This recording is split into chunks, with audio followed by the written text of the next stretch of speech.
Apa alasan yang menjadi motif ketika dilakukan dan galian keterangan dari tersangka ini? Ya, dari tersangka keterangannya kami dapat motifnya bahwa tersangka sakit hati oleh perlakuan suaminya selama ini.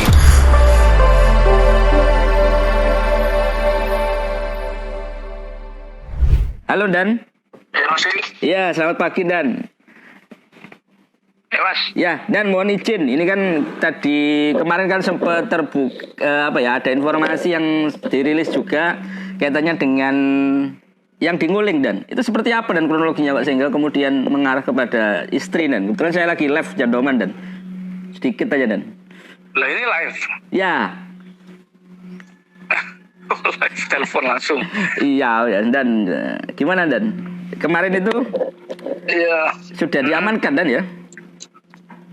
Sudah, jadi kan seperti yang kita ketahui hari pas Maulid ya, hari Kamis ya, 29 Oktober di daerah Nguling itu dusun Beranang ya. Nah, itu digegerkan adanya penemuan laki-laki dalam keadaan meninggal, di lehernya digorok.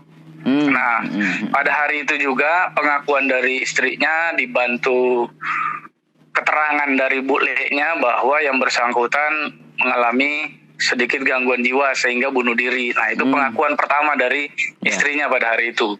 Namun kami dari Polres Pasuruan maupun Polsek Nguling tidak serta-merta mempercayai keterangan dari istrinya, sehingga dilakukan olah TKP, dan dari olah TKP tersebut ditemukan beberapa kejanggalan-kejanggalan, termasuk ketersesuaian antara keterangan para saksi. Banyak yang tidak sesuai dan janggal dengan keterangan si istrinya SA itu, Sylvia itu.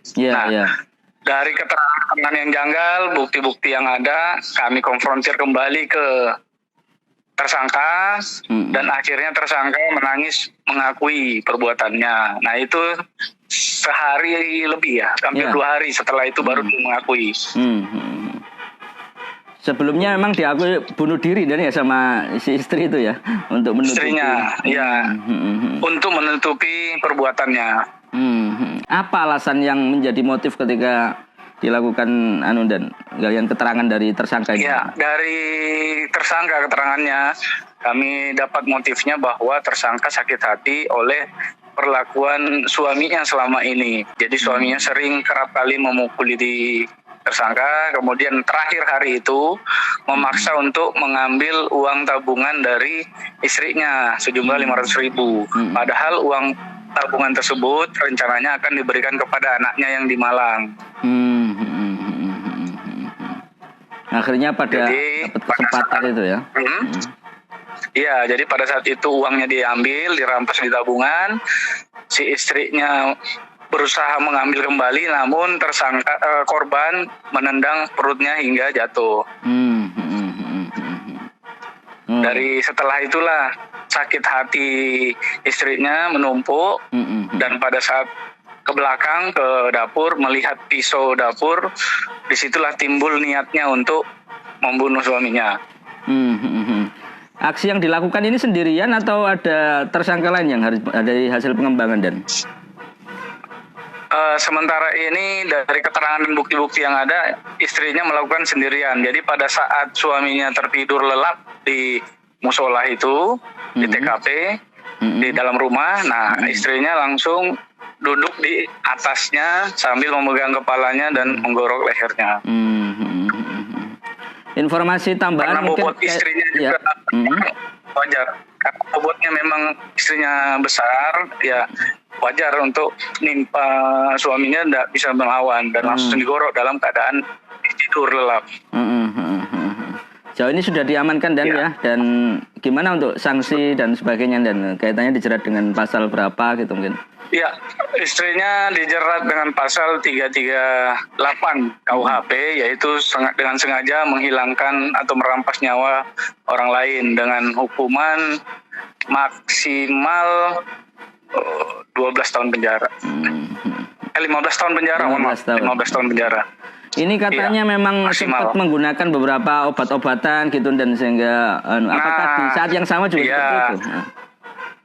Betul. Jadi dari hasil penyelidikan kami diketahui bahwa suami istri ini kerap seringkali mengkonsumsi jenenge obat berbahaya pil kucing ya, sebutannya pil kucing atau pil koplo ya, biasanya itu ya. Pil kucing. Ya, pil koplo. Nah, itu kerap kali mereka mengkonsumsi itu sehingga akibat konsumsi obat pil koplo atau pil kucing itulah yang mengakibatkan emosi mereka tidak stabil atau bahkan tidak merasa untuk tega untuk membunuh lah. Nah, jadi akibat obat-obat itu sebenarnya ini yang perlu digarisbawahi bahwa penggunaan obat-obat keras ini sangat berbahaya bagi emosional seseorang ya. Baik, dan terima kasih atas sharingnya pagi ini. Mohon maaf langsung dadak saya. Tapi luar biasa ini dengan. Matur nuwun Dan, terima kasih, selamat bertugas, jaga kesehatan. Selamat bertugas. Terima kasih.